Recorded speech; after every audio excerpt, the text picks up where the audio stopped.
तो नमस्कार दोस्तों, मेरा नाम है रोहित सोनू और मैं आज के इस वीडियो में बात करने वाला हूं Gauss law and its application के बारे में, गॉस के नियम तथा इसके अनुप्रयोग के बारे में। तो चलिए हम सबसे पहले बात करते हैं गॉस लॉ क्या होता है, यानी कि गॉस के नियम किसे कहते हैं या गॉस का नियम होता क्या है। क्योंकि सभी लोग बोलते हैं कि गॉस का नियम 5 मार्क्स में बोर्ड में आता है। ये तो डेफिनेटली है कि 5 मार्क्स में गॉस लॉ बहुत ही ज़्यादा इंपॉर्टेंट होता है प्रूफ करने के लिए। बट उससे पहले मुझे पता होना चाहिए कि गॉस लॉ बोलते किसको है, आखिर बोलते किसको है, गॉस लॉ होता क्या है। तो इससे पिछला लेक्चर में मैंने आपको इलेक्ट्रिक फ्लक्स के बारे में बताया है।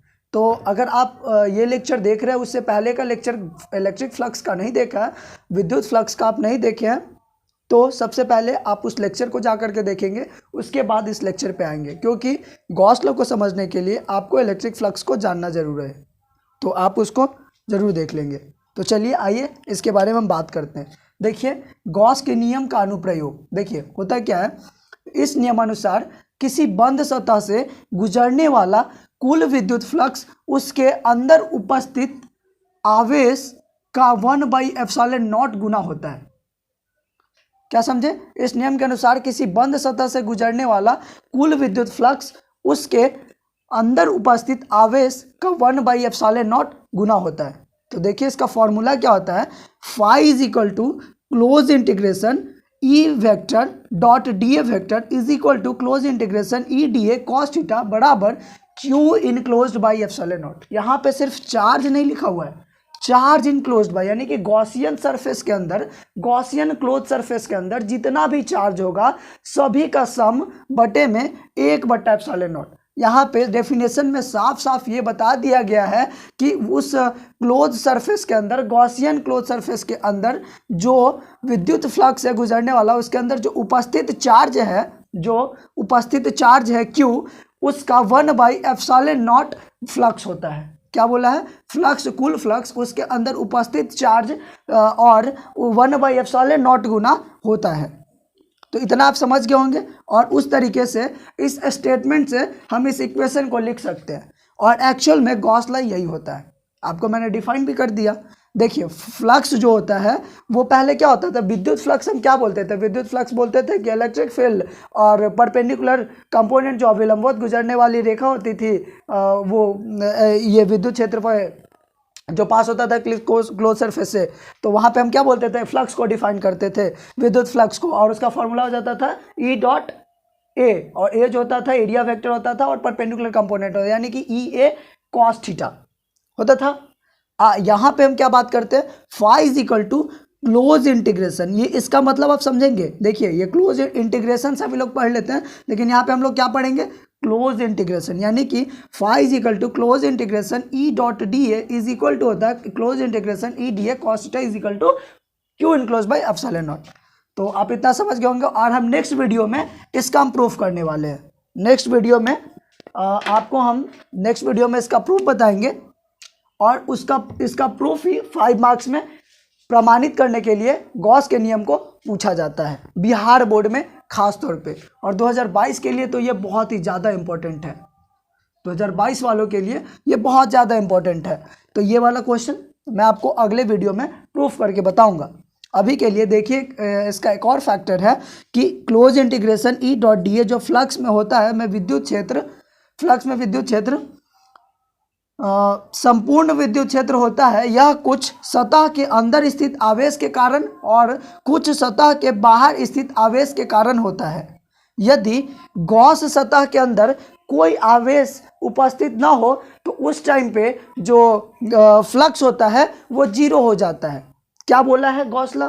कि क्लोज सरफेस के अंदर जो भी चार्ज प्रेजेंट होगा Q इनक्लोज, वो सारे चार्ज का समेशन अपॉन 1/ε0 के गुना के बराबर होगा, यानी कि Q इनक्लोज बाई ε0। अगर गॉसियन सरफेस के अंदर, यानी क्लोज गॉसियन सरफेस के अंदर अगर कोई चार्ज ही प्रेजेंट नहीं होगा तो हम कैसे करेंगे Q इनक्लोज?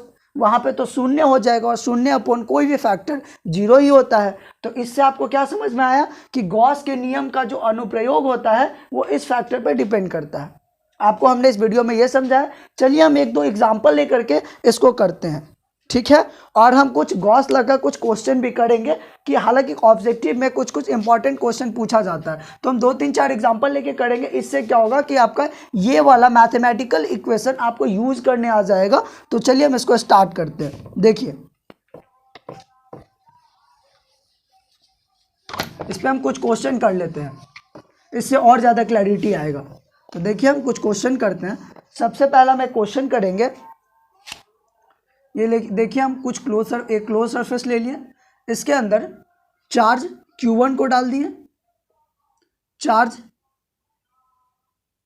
Q3 को डाल दिए, Q2 को बाहर डाल दिए, यहाँ पे फिर Q5 डाल दिए, Q6 चार्ज को हम बाहर डाल दिए। ठीक है, इसी तरीके से इतना हमने चार्ज ले लिया। कौन कौन से चार्ज? Q1, Q2, Q3, अब Q4 भी हम बाहर ले लेते हैं। Q4 चार्ज बाहर लिए। अब इसके वजह से फ्लक्स कितना आएगा वो हमें जानना है। ये क्या है? गॉसियन क्लोज सरफेस है। क्या है? Gaussian close surface. अब मुझे क्या निकालना है? फ्लक्स।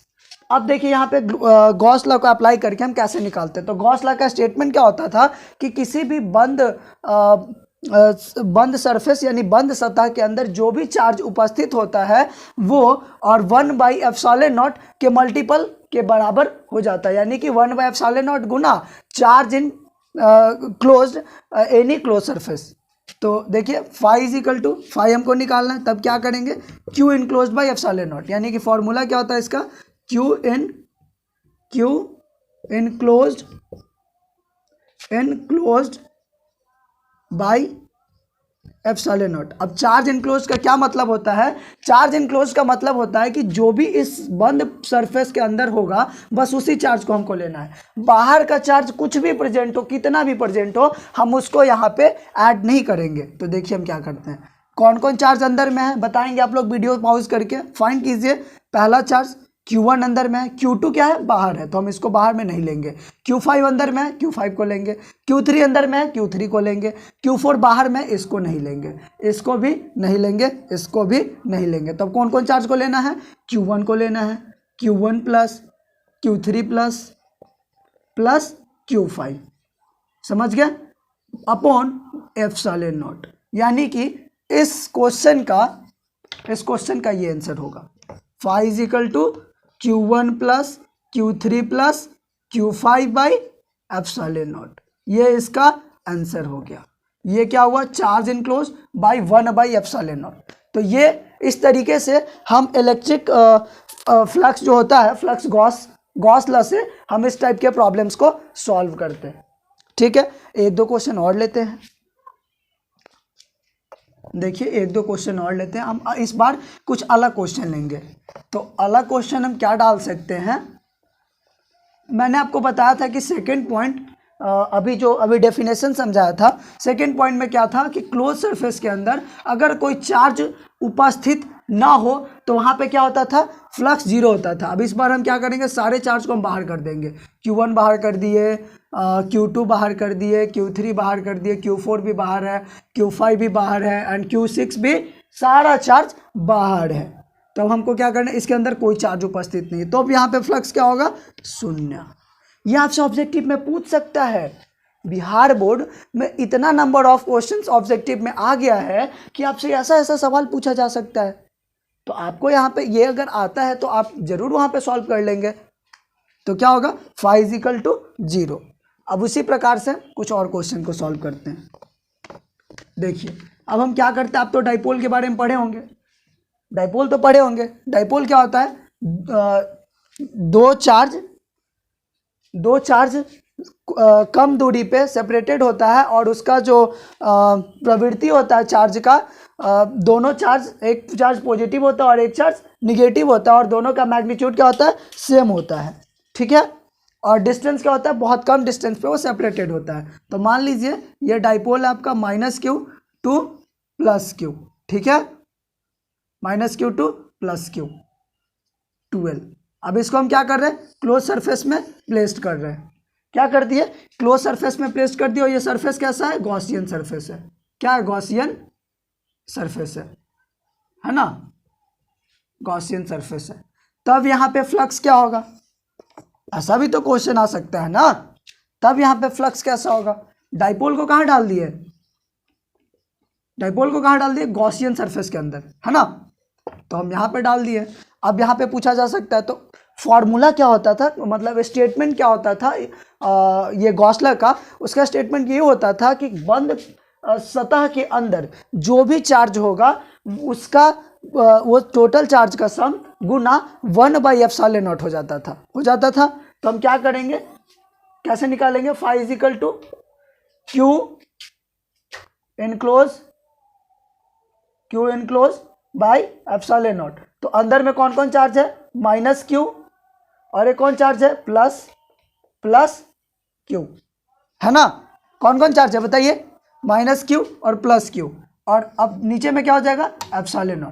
ठीक है, अब माइनस क्यू प्लस क्यू क्या होगा, minus Q plus Q, minus plus 0, यानी कि ये ε0 ये 0 हो गया। याद देखिए यहाँ पे क्या हो रहा है, यहाँ पे क्या हो रहा है कि इस क्लोज सरफेस के अंदर तो चार्ज है, बट फिर भी क्या हो रहा है, फ्लक्स 0 हो रहा है ना।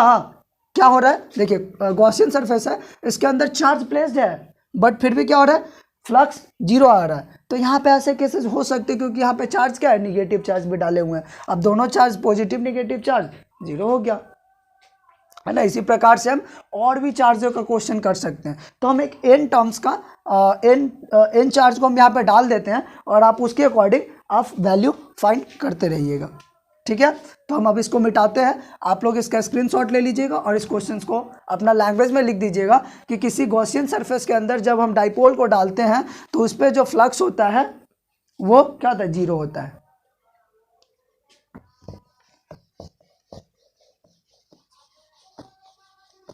अब हम एन चार्ज को डाल देते हैं। क्या करते हैं, एन चार्ज को किसी गॉसियन सरफेस के अंदर डाल देते हैं।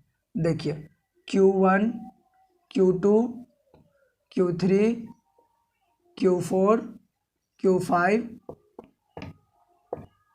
Q6 Q7 Q8 Q9 Q10, इसी प्रकार से dot dot dot dot dot dot dot dot dot dot Qn। अब इसका फ्लक्स क्या हो जाएगा, then flux is equal to Q1 plus Q2 plus Q3 plus Q4 plus dot dot dot dot dot dot plus Qn। समझ गया, क्या होगा, plus